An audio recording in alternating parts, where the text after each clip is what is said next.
अस्सलामुअलैकुम वरहमतुल्लाहि वबरकातुहू। आजकल एक कॉमन ट्रेंड नजर आता है जहां लड़के और लड़कियां आपस में बेतकल्लुफी से हंसते हैं और बोलते हैं and they claim to be just good friends. और माँ बाप भी इस बात का अब ज्यादा बुरा नहीं मानते। They let their daughters hang around with guys and they very proudly say well we trust our daughters, they have been taught how to handle guys. और फिर ऐसे ही पेरेंट्स शदीद परेशान पाए जाते हैं जब उनकी बेटी या बेटा किसी गैर मुनासिब शख्स के साथ इन्वॉल्व हो जाते हैं। उनसे शादी की बात करें तो मुश्किल फॉर वेरियस रीजंस, और शादी के बगैर उनके साथ जिंदगी गुजारे तब मुश्किल। कभी कभी इन्वॉल्वमेंट वन साइडेड होती है, ये एक और मुश्किल है। Because they were just friends but now one of them is in love and the other isn't, ये एक और मुश्किल। So for a girl going out with a guy who she thinks is just a friend and having paratha and chai with him is problematic, because eventually it hurts one party or the other. And this is well documented fact that platonic relationships do not work. So how do you avoid this situation? And if someone is already stuck in this painful relationship, how do you get out of it? बच्चों को puberty से पहले ही opposite gender से interact करना सिखाना बहुत जरूरी है। They should know the etiquettes. Then parents should be supervising and observing them कि वाकई उनको लड़कों से इंटरैक्ट करना आता भी है कि नहीं। Expecting them to know how to interact with men, well as long as they don't get involved, come on, who are we kidding? It's like giving a match box to a child and saying देखो बेटा हाथ नहीं जलाना अपना।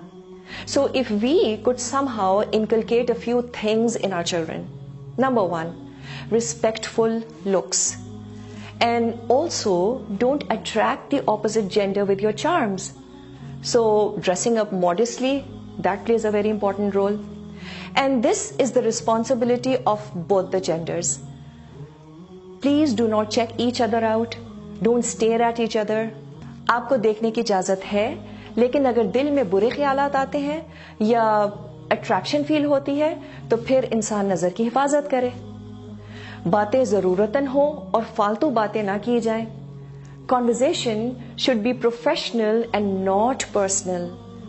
तो एक project या assignment को डिस्कस किया जा सकता है, लेकिन हंसी मजाक और फिर फालतू बातें करना it can very easily lead to intimate conversations and this may lead to further emotional attachment.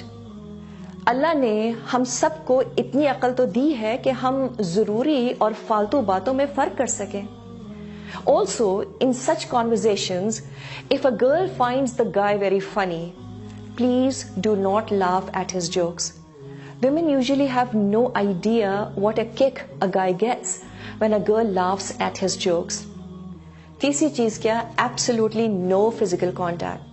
लोगों को पहले ही बता दें, if you think awkward situation होगी, let them know beforehand कि आप हाथ नहीं मिलाती हैं। And also keep a good distance while talking to opposite gender. If you can smell his shampoo, that's not far enough. If your hands touch unintentionally, Allah सुब्हानहू तआला is forgiving. It's okay, be a little careful next time. So no need to go and sanitise your hands. The Messenger sallallahu alaihi wasallam, he never touched a non-mahram even at the time of taking a pledge. Last but not the least, avoid meeting in private. We all know the hadith कि एक मर्द और औरत जब अकेले होते हैं, so the third is shaitan. And this surely includes all social medias. Have your conversations in groups. कोई जरूरत नहीं है किसी मैसेज पे रिस्पॉन्ड करने की, even if it's a straightforward message. And this is especially for unmarried people. Shaitan will eventually put funny thoughts in your mind. And the strategy of Shaitan is to give you slow poison. Maybe not at the first time, but he hammers 1% at a time and then it adds up. And eventually it becomes a big problem. For married people, wo kya kare? Perhaps letting your spouse see your messages could help. So the third one is not Satan, but your spouse. Now, what to do if you are already attracted to someone? पहले तो हम इस बात को समझ लें कि this is bound to happen. This is how Allah सुब्हाना ताला हैज हार्ड वायर्ड अस। लेकिन थोड़ा सा यहाँ पे ये सोचने की भी जरूरत है कि आखिर ये हुआ क्यों। चांसेस आर कि अब तक हमने जितनी बातें की हैं उसमें कहीं ना कहीं कोई वायलेशन हुई है। गेज वर नॉट लोअर्ड, बेतकल्लुफी का मामला हो, शायद फिजिकल कांटेक्ट भी हो। कितनी इश्क की कहानियां तो साइबर लव होती हैं। Anyways, if the damage has been done, what now? अगर कोई मर्द आप में इंटरेस्ट शो कर रहा है, there is a proper way of going about it. And one of the best signs to know if somebody is serious in you is that you ask him, are you willing to talk to my dad? और बड़ों को involve करने का मतलब हरगिज ये नहीं होता कि अभी शादी करनी है। It only shows how serious he is about the intention of marriage. So we as women should have very clear boundaries in such matters.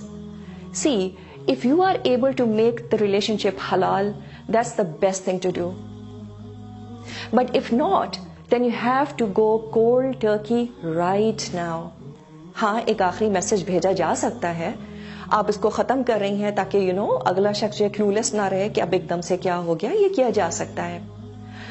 अल्लाह सुब्हाना ताला का वादा है कि अगर कोई इस ताल्लुक को अल्लाह के लिए खत्म करेगा, वो उसे जरूर हलाल और बेहतर नेमुल बदल देगा। यूसुफ अलैहिस्सलाम की मिसाल हमारे पास मौजूद है। उन्होंने अल्लाह की खातिर एक हसीन औरत के टेम्पटेशन को रिफ्यूज किया था और अल्लाह ने उन्हें बहुत सी नेमतों से नवाजा, लेकिन इसमें वक्त लगा। This is what happens when you leave something for the sake of Allah. So trust and don't test Allah सुब्हानहू व तआला। Yes, it might take longer than you think, but soon there will be replacement in your life in some better form. So this whole thing of let's just be good friends, I think it's a terrible idea. There are consequences of this in the next life, but emotionally people get scarred in this dunya as well. They get all messed up, so they don't realize the price that they pay emotionally even in this world. And always remember that a heart that gets attached to a wrong person will never get attached to Allah subhanahu wa ta'ala. तो हमें सबसे पहले इस दिल को इस मोहब्बत से तो खाली करना पड़ेगा ही। लेकिन दिल बहुत ज्यादा देर यूं खाली नहीं छोड़ा जा सकता, इसको मोहब्बत से भरना भी जरूरी है।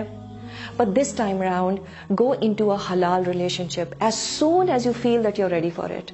हाँ, इस प्रोसेस में दिल जरूर टूटता है, आंसू भी आते हैं, but use these tears to get closer to Allah subhanahu wa ta'ala.